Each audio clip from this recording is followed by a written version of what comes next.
সামনে কোন কারণে আলো পিতা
দৈবের নির্বন্ধের কখনো খণ্ডন না যায়। এই যে তোমার অনিষ্ট ছিল তাই তো যেমন ভেঙে গেল। তাই বলছি তুমি এখানে ক্ষণকাল অপেক্ষা করো, আমি পিতাকে এখানে দেখে আসছি। মামা মামা শীঘ্র এসো মামা, ওর সর্বনাশ হয়ে গেছে। কি সর্বনাশ হয়েছে? না আমি না জানি আসলে বেলকাটা ঘোরা দিয়ে ফকির মশাই একটু চক্ষু খারাপ। কি বলছো তুমি? না তাই সে বিশ্বের যারা সহ্য করতে না পেরে নাগিনের ধর্মক্রম আমাকে ধ্বংস করেছি। হ্যাঁ মামা, বল তো, বল মা, একটু খুলে বল তো কি এমন ঘটনা ঘটে, খুলে বল। বল মা, বল।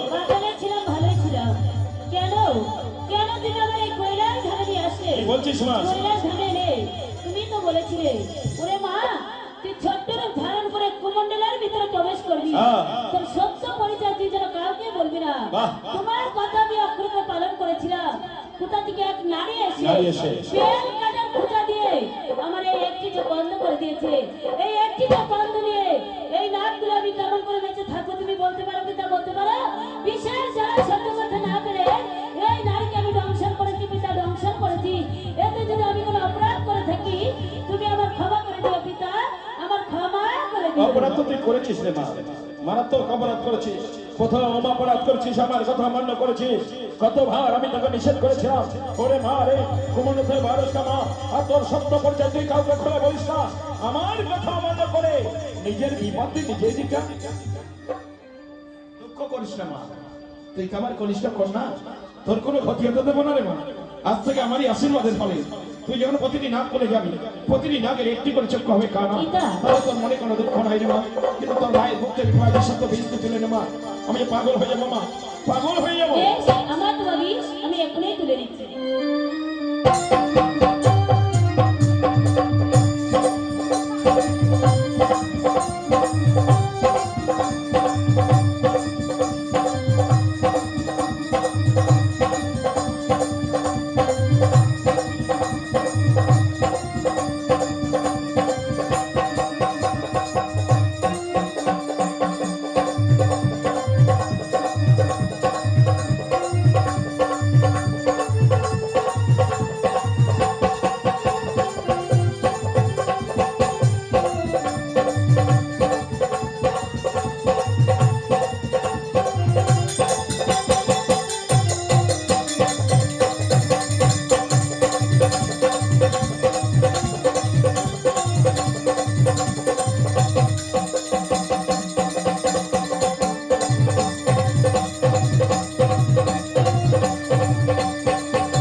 ভাবিস আমি তুলে নিয়েছি। ওঠো বাবুতে ওঠো।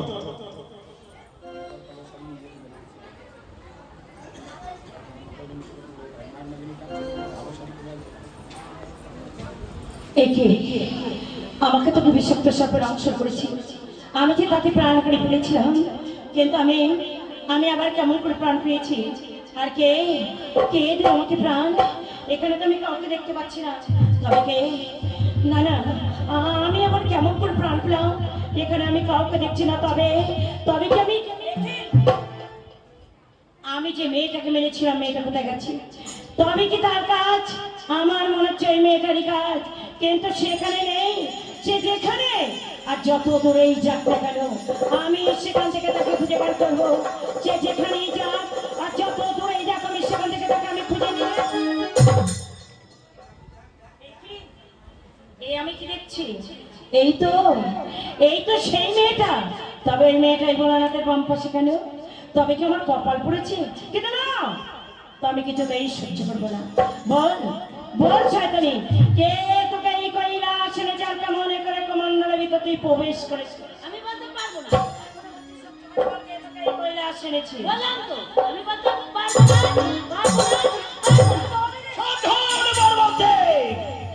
না। আমি সম্মুখে দাঁড়িয়ে আছি।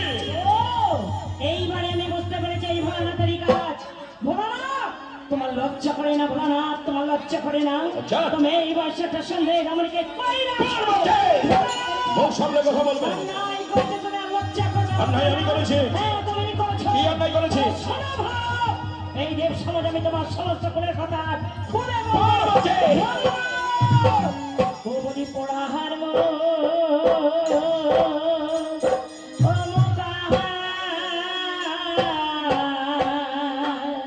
ও তুমি নেহের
তোমাকে আমি বোঝানোর চেষ্টা করেছি, তুমি আমার কোনো কথা আমি শুনিনি আর শুনবো না। দেব সমাজে অনেক ছোট বড় কথা বলেছো, আমি করেছি।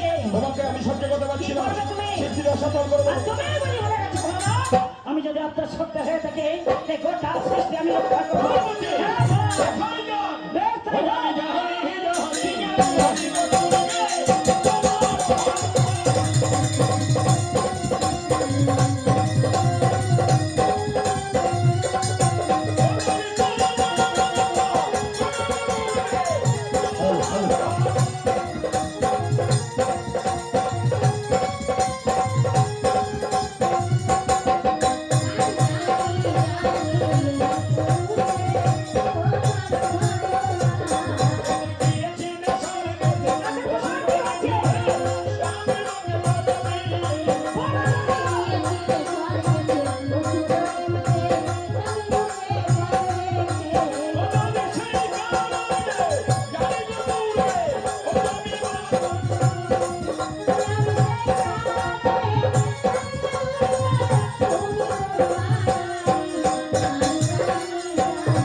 হ্যাঁ তোর রেগে গেল গন্ডগোলটা কার সঙ্গে মামির সঙ্গে মামের সঙ্গে গন্ডগোল করেছে আর যাই মামের একদিন কেমন ও মামি মামি পিছনে উঠে যাচ্ছে যায় আর যাবে যাবে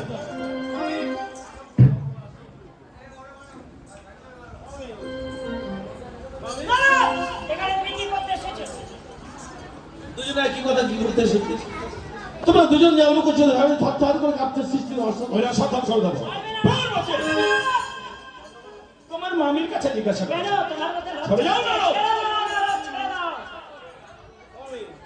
তুমি বলো মামি আমি বলবো তুমি শুনবে না রো বলো মামি তাহলে শোনো ওনারো আমি যেদিন থেকে তোমার মামার ঘরে এসেছি সেই দিন থেকে শুধু আমি জানি তোমার মামা একবার গেছে এই পাঁচটি পাড়ায় একবার গেছে কুচি পাড়ায় তা আমি সহ্য করেছি আজ এখনই যা করেছি আর আমি কোনোদিন সহ্য করবো না কোনে পাড়ায় গেছে তুমি শুনতে চাইছো না রোজ তাহলে শোনো ওনারোদ আজ যে তুমি এই নারী কুলে জন্মগ্রহণ করতে তাহলে নারীর মর্মতা নিশ্চয়ই বুঝতে আর তুমি উপযুক্ত থাকতে তোমার স্বামী যদি কাউকে নিয়ে আসতো সেটা কি তুমি সহ্য করতে পারতে না তুমি কি এসেছো আমার কথা ধরে মনে ইচ্ছে দেখছো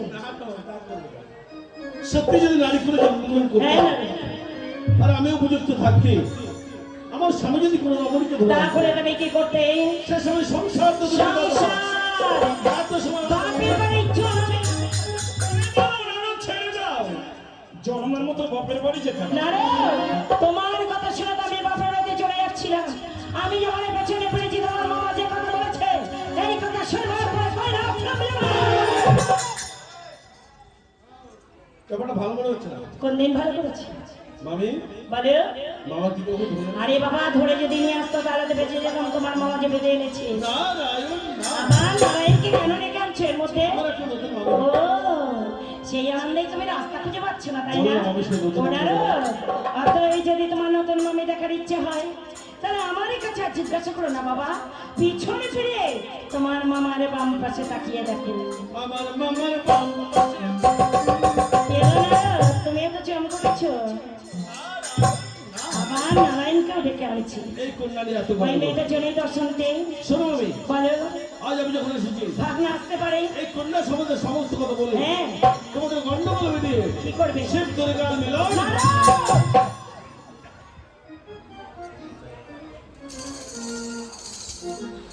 ওই আমি এসেছি যখন কি করবে কি করবে কি করবে আজ দেখিয়া যাব কি দেখবে তুমি শিব ধরে গাল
এদিকে চলে যাচ্ছে আমি বুঝতে পারিনি বলে আমাকে কোথায় রেখে যাচ্ছ? আমার কাছে হ্যাঁ ও মা তো ভীষণ জোরে রেগে যাচ্ছে। হ্যাঁ কৃষ্ণ নমস্কার দাদা বলো বলবি চলো না তুমি আর আমি মিলে মায়ের হয়ে পিতার কাছে ক্ষমা চেয়ে আসি। মেয়েটা খুব ভালো আমার জন্য ক্ষমা চাইলো। বোকা কথা কার কেন কিচ্ছু বলছি কি বোঝে যে পাপ করে তাকে প্রায়শ্চিত্ত করতে। ঠিক বলেছো, মা অন্যায় করেছে শাস্তি পাবা। সত্যি না তুমি একটা ভালো ছেলে, হ্যাঁ? তুমি খুব ভালো ছেলে। তাহলে দেখো ভালো এখন থেকে হয়ে গেছে বাবা। কেন হবে ওই যে অন্যায় করলে মামি আর ক্ষমা চাইলে না রায়ন না রায়ন একা তো পাচ্ছে না, নারায়ণ তো বেকার। কখন ক্ষমা চেয়েছি এই তো ক্ষমা চাইলে সবাই যে না আমি ক্ষমা চাইনি তারা কি করছিল? দুই ভাই বোন একটা পরামর্শ পরামর্শ করছিল। অন্যায় করেছো তুমি তাই কি হচ্ছে? ক্ষমা চাইনি হ্যাঁ? সেই থেকে আমি বলছি নারদ কি ভালো ছেলে, নারদ কি ভালো ছেলে। কেন বলছিলাম? মানে অন্যায়টা তো আমি করে ফেলেছি, তাই নারদ যেন আমার সঙ্গে হয়, তাই নারদ সঙ্গে নেওয়ার জন্য বলছিলাম। তা কিন্তু নারদ বলছিল অন্যায় করেছো তুমি, ক্ষমা চাইবে তুমি। ওনারও এই পাড়ার লোককে বলেছো তো, এই পাড়ার লোক ক্ষমা চেয়ে আসবে। আমি কিন্তু চলে হবে না মামি না। যে পাপ করে তাকে প্রায়শ্চিত্ত করতে হয়। তাহলে পাপটা কে করেছে? আমি দেখো চিন্তা ভাবনা করবে মনে করেছি। ওনারও হ্যাঁ এত কিছু আমি ভেবে হচ্ছি কেন? তাই তো। আর কোনোদিন কিছু ভাববো টাববো না। বলছিলাম কি হ্যাঁ ওটা তো আমার সংসারের ব্যাপার। হ্যাঁ, তাই তো। হ্যাঁ তা আমি নারদকে এত সমর্থ করতে যাবো কেন? আমার সংসার ব্যাপার আমি বুঝে ঠিক নেবো। আছে, মামা। যাবো।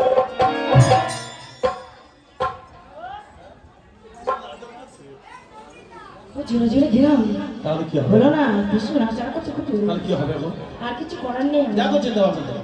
চিন্তা করতে করতে মনে পড়ে গেছে, মনে কি পড়ে হবে গেছে। ও নারদ, হ্যাঁ। এত ভাবছি কেন? আমি তোমার মামি আর তুমি আমার ভাগনা। হ্যাঁ এখানে তো কোনো বিপদ থাকতে পারে না। না।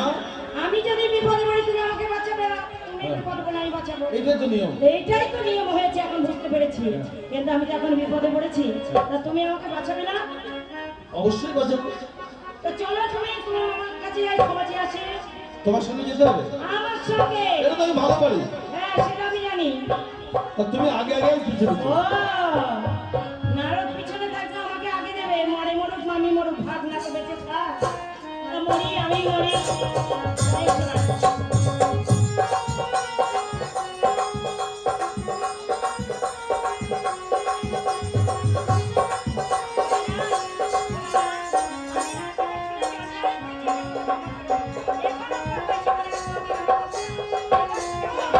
মামা কোনো রোধ করবে না, কোনো রোধ করবে না। আচ্ছা ঠিক আছে ঠিক আছে তোমার মামিকে অনেকবার আমি বোঝানোর চেষ্টা করেছি। আচ্ছা তোমার মামি আমার কোনো কথা না শুনেই এই দেড় সমাজের ছোট বড় কথা বলেছে। কি বলছে? তোমার মামকে সহ্য করতে পারছি না। আজ এই দেড় সমাজের হাতে। মামা মামি যদি এত সহজে বুঝবে তাহলে মামি কেন নারী তুলে জন্মগ্রহণ করবে নারীরা সহজে বোঝে না ওদের পদে পদে বলো ঠিক বলেছো। তাই বলছি মামা ক্ষমাই পালন করো এবার মতো মামিকে ক্ষমা করে দাও এখানে করবো মামি কখনোই করবে না তুমি বলছো না রো, হ্যাঁ মামা। তোমার কথা তো আমি ফেলতে পারি না। হ্যাঁ মামা। এই তোমার কথা মতো এবারে মতো তোমার মামকে ক্ষমা করে ক্ষমা করে দেবো। দিলো। শোনো পার্বতী, শোনো ইহানো কর্ম তুমি যদি আবার কখনো কোনোদিন করো, কোনোদিন করো। ছেলেই কিন্তু আমার আমরা ক্ষমা পাবে না। কথা দেওয়া মনে থাকে। নারদ, তোমার মামা কখন চলে গেছে চলে গেছে। তাহলে কথাটা বলি, আমার যদি জ্ঞান থাকে এমন কর্ম জীবনে আর কোনোদিন করবো না। কিন্তু মামি হ্যাঁ আজকের মতো হয়েছে হ্যাঁ, তুমি ছেলে বলেই তো কৈলাসে থাকতে পারলাম, নতুবা আমাকে বাপের বাড়ি যেতে হতো। তাই বলছিলাম বাবা নারদ, যে উপকার আজ তুমি আমায় করেছো না, এই উপকারী আমি কোনোদিন শোধ করতে পারবো না, তবু একবার আমি চেষ্টা করবো। আচ্ছা মামি চেষ্টা করে দাদা চলে যাচ্ছ? এবং কাল সকালে কৈলাস ধামে আবার আসবে তো? ভগ্নি আমি তো সদা সর্বদা তোমাদের সঙ্গে সঙ্গে আছি না চক্রবর্তী, বলো মা। আমি না জেনে না শুনে আমি যে তোর একটু চোখ বন্ধ করেছি রে মা, এটা তুই মনে কিছু করিস না। না মা না, এই যে আমার অদৃষ্ট লেখা ছিল তাই তো আমার হয়ে গেল। ও মা আজ নিশিতে হ্যাঁ। আমি কার কাছে থাকবো? এ তুই কি বলছিস মা, এ তুই কি বলছিস? আমি না জেনে না শুনে একটি ভুল আমি করেছি। আজ যখন আমি জানতে পেরেছি তুই আমার কন্যা আর আমি তোর মা, ওরে সন্তান যেমন তার মায়ের কাছে থাকে, আজ থেকে সদা সর্বদাই তুই আমার কাছেই থাকবি। চল মা এখন আমার সঙ্গে।